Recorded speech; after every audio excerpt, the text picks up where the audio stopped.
Retardées d'un an, les élections régionales au Venezuela unissent une opposition fragmentée. Le gouvernement vénézuélien est actuellement représenté par 20 gouverneurs sur 23, un équilibre du pouvoir que l'opposition espère changer.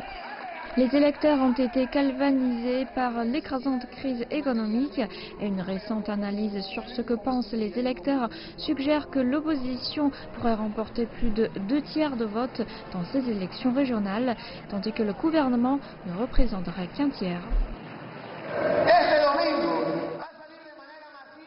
Je suis sûr que le peuple ira voter pour montrer avec leur vote que nous, les Vénézuéliens, ne pouvons plus supporter les atrocités et les railleries du gouvernement. Ce dimanche, nous allons montrer notre force.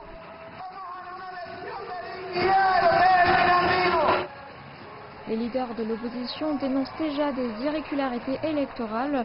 Selon eux, sur les bulletins de vote dans certains États, on retrouverait le visage d'un candidat qui n'est pas dans la course. Cependant, l'opposition fait face à ses propres problèmes, abstention et découragement de ses partisans.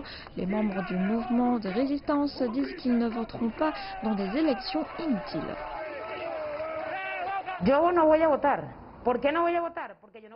Je ne vais pas voter parce que ce serait de trahir tous ceux qui ont perdu leur vie pour la liberté de ce pays. Les élections dimanche sont une manœuvre du gouvernement pour continuer de bafouer nos droits politiques.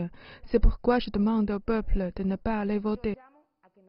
Le gouvernement nie toutes les allégations de fraude électorale et affirme que certaines mesures comme changer de bureau de vote 5 jours avant le vote ont été prises pour répondre aux préoccupations sécuritaires et les autorités appellent l'opposition de cesser de répandre des rumeurs. Aujourd'hui, l'opposition vénézuélienne est désespérée parce que dans chaque rue, chaque État, chaque bidonville et chaque quartier, il y a un message fort de notre peuple. Le gouvernement régnera pour toujours.